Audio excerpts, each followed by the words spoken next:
Hello friends, welcome to my channel As Tamil. இன்னைக்கு நம்ம சேனல்ல பார்க்க போற ரெசிபி diwali sweet badhusha தான். 10 தடவை நீங்க badhusha செஞ்சிருந்தாலும் அதோட பதம் தப்பிடுச்சுன்னு சொன்னா உங்களுக்கு நல்லா இருக்காது badhusha. சோ சரியான அளவுல சரியான செய்முறையில எப்படி செய்யிறது அப்படின்றத தான் இந்த வீடியோல பார்க்க போறோம். இது சாஃப்ட்டாவும் சூப்பராவும் நல்லா செமையா இருக்கும். சோ இந்த வீடியோ ஃபுல்லா பாருங்க அப்பதான் உங்களுக்கு புரியும்.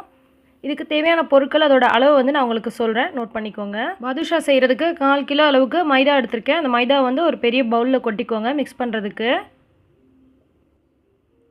அதுக்கப்புறமா பேக்கிங் பவுடர் ஒரு 1/4 டீஸ்பூன் அளவுக்கு போட்டுக்கோங்க.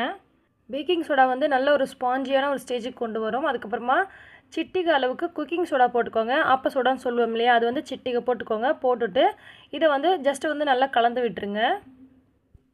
இதை நல்லா கலந்து விட்டதுக்கப்புறமா நாம் 50 கிராம் அளவுக்கு டால்டா அல்லது பட்டர் சேர்த்துக்கலாம். இது ரெண்டுமே இல்லைனா நெய் கூட நீங்கள் சேர்த்துக்கோங்க, அதுவும் சூப்பராக இருக்கும். நான் வந்து டால்டா சேர்த்துக்கிறேன். இது கூடவே 2 சிட்டிகை அளவுக்கு உப்பும் சேர்த்துக்கோங்க.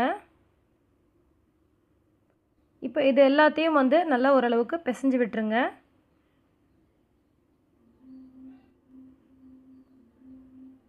இப்போ ஓரளவுக்கு நல்லா பிசைஞ்சு விட்டதுக்கப்புறமா நாம் எடுத்து வச்சுருக்க தயிர் சேர்த்துக்கலாம். தயிர் வந்து ஒரு 100 ml அளவுக்கு சேர்த்துக்கோங்க. 1/4 கிலோ அளவுக்கு மைதாவுக்கு 100 ml தயிர் சேர்த்துக்கோங்க. இந்த தயிர் தான் வந்து உங்களுக்கு லேயராக வர வைக்கிறதுக்கு ரொம்பவே ஹெல்ப் பண்ணும். ஸோ கண்டிப்பாக வந்து தயிர் ஆட் பண்ணணும். இதில் பார்த்தீங்கன்னா நிறைய பேர் நிறைய மெத்தடில் செய்வாங்க. பட் எல்லாமே பார்த்தீங்கன்னா சூப்பராக இருக்குமான்னு கேட்டிங்கன்னா அதோட பதம் வந்து சரியாக வராது. அது செய்யக்கூடிய விதம் வந்து சரியாக இருந்தால் மட்டும்தான் வந்து உங்களுக்கு சரியாக இருக்கும். ஃபுட் கலர் வந்து உங்களுக்கு ஆப்ஷனல் தான். நான் வந்து தண்ணியில் கொஞ்சமாக ஃபுட் கலர் கலந்துட்டு இதை வந்து ஊற்றிருக்கேன். உங்களுக்கு தயிரே வந்து போதுமான அளவுக்கு இருக்குன்னா நீங்கள் அதை போட்டு பிசைஞ்சிக்கலாம். அப்படி இல்லைன்னா உங்களுக்கு பத்தாததுக்கு ஜஸ்ட் லைட்டாக தண்ணி தெளித்து மட்டும் விட்டு நீங்கள் பிசைஞ்சிக்கலாம். மாவு வந்து சப்பாத்தி மாவு மாதிரி ரொம்ப சாஃப்டாக பிசைஞ்சிடாதீங்க. இந்த மாவு கொஞ்சம் ஹார்டாக தான் இருக்கும், கொஞ்சம் கெட்டியாக இருக்கணும். இந்த மாதிரி நீங்கள் இழுத்தீங்க அப்படின்னா லேயராக அந்த மாதிரி பிஞ்சிக்கிட்டு வரணும். இந்த மாதிரி ஒரு கன்சிஸ்டன்சியில் தான் நம்மளுடைய இந்த மாவு இருக்கணும். ஸோ இப்போ மாவை நல்லா பிசைஞ்சதுக்கப்புறமா ஒரு துணி போட்டு இந்த மாவை மூடி வச்சிடலாம்.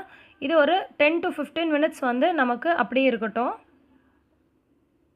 இதுக்கு இடையில் நம்ம வந்து சுகர் சிரப் செஞ்சிடலாம். 1/4 கிலோ அளவுக்கு சர்க்கரை எடுத்திருக்கேன். இந்த சர்க்கரை கரையிற அளவுக்கு மட்டும் நீங்கள் தண்ணி ஊற்றுங்க போதும். அதாவது ஒரு 1 டம்ளர் அளவுக்கு நீங்கள் ஊற்றுனீங்கன்னா போதும். லைட்டாக வந்து கொதி வர ஆரம்பிக்கும் போது ஒரு சிட்டிகை வந்து ஏலக்காய் தூள் போட்டுக்கோங்க. ஒரு சிட்டிகை உப்பு போட்டுக்கோங்க. அந்த சர்க்கரை எடுக்கிறதுக்காக தான். ஜஸ்ட் ஒரு சிட்டிகைக்குள்ளே பாதி இருந்தாலே போதும். 1 அல்லது 2 ட்ராப் மட்டும் வந்து ரோஸ் எசன்ஸ் விட்டுக்கோங்க. இது வந்து உங்களுக்கு வாசனை சூப்பராக இருக்கும். அதே நேரத்தில் உங்களுக்கு கலரும் பார்த்திங்கன்னா நல்லாயிருக்கும். இந்த பாகு காய்ச்சிற பதம் பார்த்திங்கன்னா ஒரு கம்பி அளவுக்கும் கொஞ்சம் முன்னாடி எடுத்துட்டாலும் பரவாயில்ல, ஒரு கம்பிக்கு தாண்டி போகக்கூடாது. அதுதான் வந்து கரெக்டான ஒரு ஸ்டேஜு.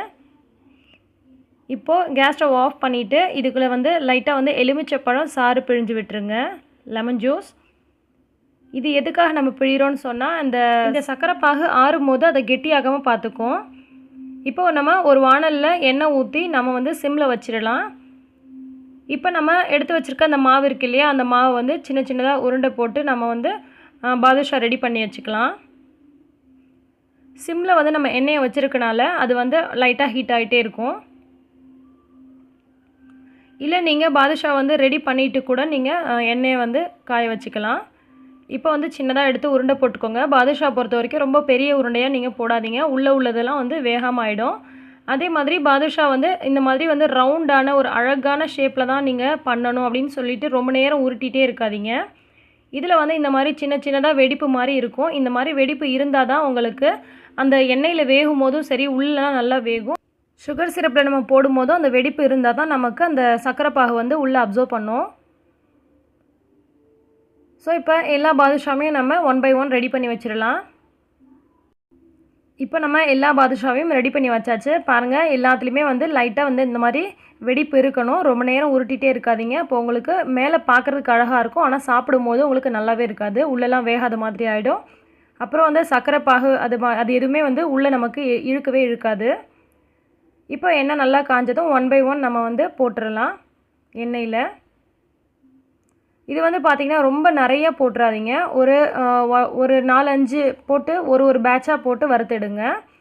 ரொம்ப வந்து மீடியம் ஃப்ளேமில் வச்சுட்டு இதை வந்து கொஞ்சம் நேரம் நல்லா வேகிறதுக்கு டைம் கொடுத்து எடுக்கணும். அதுதான் ரொம்ப இம்பார்ட்டன்ட்.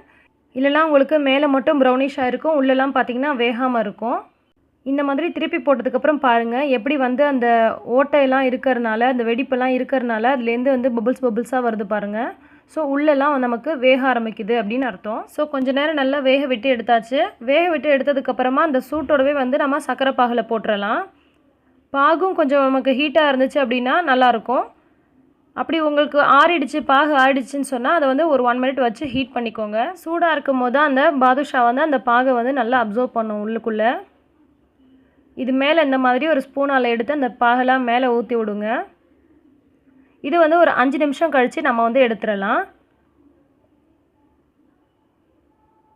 பார்த்தீங்கன்னா நல்லா வந்து பாகு வந்து இதுக்குள்ளே நல்லா அப்சர்வ் ஆகிருக்கு, நல்லா ஊறி இருக்குது. இதே மாதிரியே நம்ம 1 பை 1 அடுத்தடுத்து நம்ம போட்டு எடுத்துட வேண்டியதான்.